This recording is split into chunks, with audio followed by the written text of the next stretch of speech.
সোনালি আর রূপালি তুমি পিছু পিছু নিয়ে ঘুরে বেড়াচ্ছ, সেটা বলো। আজকে আমরা এই যে কলমি শাকগুলো সুন্দর করে সাইজ করব রান্নার উপযোগী করে, তারপরে হচ্ছে সবজি রান্না করব। আর ওরা দুজন তো সবজি কাটা বাচ্চার মধ্যে নেই, ওরা হচ্ছে নিজেদের মতো করে কি করছে, হাঁসের বাচ্চা নিয়ে খেলছে। নতুন করে হাঁসের বাচ্চা কিনেছে। আর আমি এখন রান্না করব এত বড় লাউ, মিষ্টি লাউ না তো, এটা কি বলে, পানি লাউ। আর সাথে 2টা টমেটো দেবো, তারপরে হচ্ছে কিছুটা আলু। আর এই কলমি শাকগুলো হচ্ছে ভাজি করব, ছোট ছোট করে সুন্দর করে সাইজ করে ধুয়ে তারপর ভাজি করব। আর তোমরা কি করছো মা? ছোট নতুন নতুন হাঁসের বাচ্চাগুলো কিনেছে, আর এটা নিয়ে সারাক্ষণ ব্যস্ত। ঠিক আছে, তোমরা খেলাধুলা করো, আমি সবজিগুলো রেডি করি।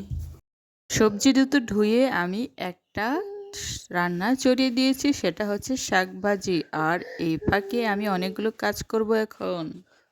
রাতে সবজিগুলো নিয়ে আসছি, আমি ওভাবে রেখে দিয়েছিলাম। এখন আমি একটা একটা করে সুন্দর করে সবগুলো গুছিয়ে নেব আর পরিপাটি করব জায়গাগুলো।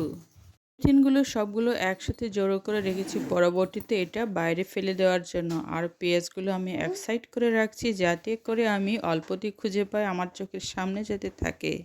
একসাথে অনেকগুলো সবজি থাকলে অবশ্যই এগুলো গুছাতে একটু সময়ের ব্যাপার হয়। আমি একটা একটা করে পাত্র নিয়েছি, আর একটা একটা পাত্রগুলোতে আমি গুছিয়ে একটা করে সবজিগুলো রেখে দিব। এখানে আমি একটা করে টমেটো সুন্দর করে গুছিয়ে রেখে দিয়েছি। সবজিগুলোটাকে সাজিয়ে রাখতে একটু সময়ের ব্যাপার হয়, কারণ ছোট ছোট জিনিসগুলো গুছিয়ে একত্র করতে অবশ্যই সেটা সময়ের প্রয়োজন হয়। আর বাকি মরিচগুলো আমি ঢালবো হচ্ছে একটি ডালার ভিতরে ঢাললে সেটা সুন্দর করে ভালো থাকবে। আর পরবর্তীতে আমি মরিচের বোটাগুলো ছাড়িয়ে নিতে পারবো। এদিকে চুলায় হচ্ছে রান্না বসিয়েছি, আর ওটা হচ্ছে হালকা করে আগুন দিয়ে রেখেছিলাম, জাল দিয়ে রেখেছি। তার মানে চুলার আগুনটা একটু কমিয়ে দিয়ে রেখেছি, যাতে করে আমি আমার কাজগুলো ধীরে ধীরে করে নিতে পারি। গুলো নিয়েছিলাম পাশের বাড়ি থেকে, খুবই সুস্বাদু এবং মজাদার। আর এত বড় বড় বিচি হয়েছে যে রান্না করলে খুবই সুস্বাদু হয়, আর আমার টুকটুকি খুব মজা করে খায়। ঠিক এইভাবে আমি 2টি টুকরো মানে 2টি ডালায় সাজিয়ে ফেলেছি আমার সবজিগুলো, যাতে আমি বাকি কাজগুলো করে নিতে পারি। 2টি ঢালাই সবজিগুলো সাজানোর পর এখন কাজ হচ্ছে মরিচগুলো সাজানো। মরিচটা রাখার জন্য আমি একটা পাত্র নিতে গেলাম, আর পাত্রটা আমি নিয়ে চলে আসবো। দেখি কোন পাত্রের মধ্যে আমি রাখতে পারি। এই সুযোগে আমি আমার রান্নার শাকটা একটু নাড়াচাড়া করে দিচ্ছি, যাতে করে শাকটা ভালো করে রান্না হয়ে যায়। এখন হচ্ছে রোজের স্কুল ছুটিটায় টুকটুকিকে নিয়ে এসে ভালো করে খেলাধুলা করছে, আর আমার একটু ভিডিও করতে ভালোই সুবিধে হয়েছে।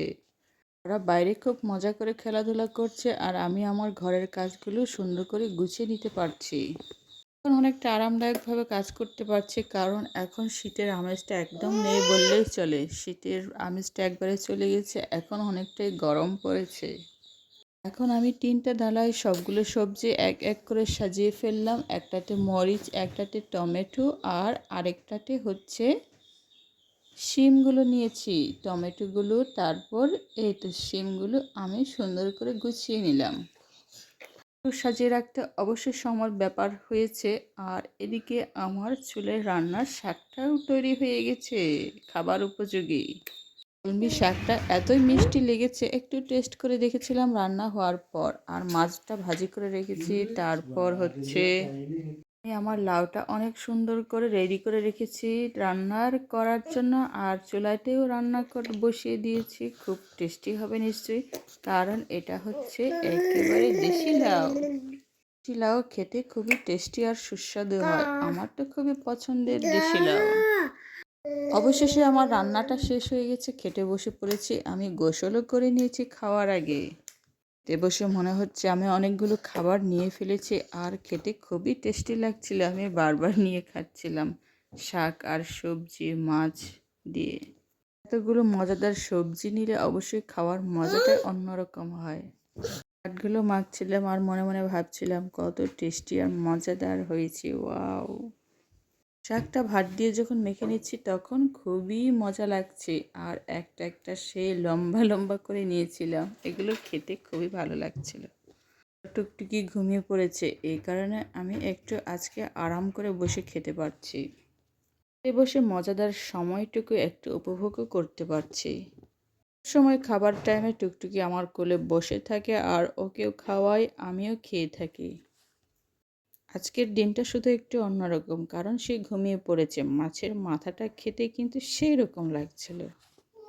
এমনিতে মাছের মাথা খেতে আমার কিন্তু অসাধারণ লাগে, অসাধারণ। ছোট থেকে মাছের মাথা খেতে আমার খুবই ভালো লাগতো, আর এখনও আমি খাই বড় হয়েও। গোটা গোটা লাউ এমনি করে সিদ্ধ হয়ে গেছে, এর থেকে টেস্টি হতে পারে না। আর মাছের মাথার ছোট ছোট অংশগুলো, মাংসগুলো খেতে এতই মজা লাগছে না, খেতে বসে নিজের সুস্বাদের গল্প করতেই ভালো লাগছে। কারণ অনেক দিন পর দেশীয় সবজি খেতে পারছি। বাইরে বেড়াতে গিয়েছিলাম, তখন এতটা সবজি খেতে পারিনি, শুধু মাংসই খেয়েছিলাম। খাওয়ার মজাটা অন্যরকম আজকে, কারণ নিজের মনের মতো করে রান্না করেছি। রান্না করতে বসে ভাবছিলাম আজকে এতগুলো খেতে বসবো। মাঝে মধ্যে নিজের অজান্তে অনেক কথা বলে ফেলি আর মনেও করে ফেলি। এতক্ষণ ধরে খাবার প্লেটটা দেখাচ্ছে এই কারণে, কারণ আজকে না আমি তৃপ্তি ভরে খেতে পেরেছি। এই সুস্বাদু সময় কেটেছে আমার। তারপর বসে বসে আমি টিভিও দেখছিলাম, টিভির সাউন্ডটা আমি একেবারে মিউট করে দিয়েছি। বিকেলবেলা ঘুম থেকে ওঠার পর দেখলাম বাচ্চার বাবা অনেকগুলো খাবার নিয়ে ঘরে ঢুকেছে। এই খাবারের মজাটা আমরা পরিবারের সবাই মিলে নেব একসাথে। এখন ইফতারের সময় এগুলো খাবার পরিবারের সবাই একসাথে বসে খেলে না অনেক মজা লাগে। এতটাই সুখী অনুভব হয় যে পরিবারটা আমার অনেক সুন্দর আর স্বাস্থ্যোজ্জ্বল হয়ে একসাথে বসবাস করছি। ছোট পরিবারের জন্য অনেক স্বাস্থ্যকর এবং সুস্থ পরিবেশ এটি।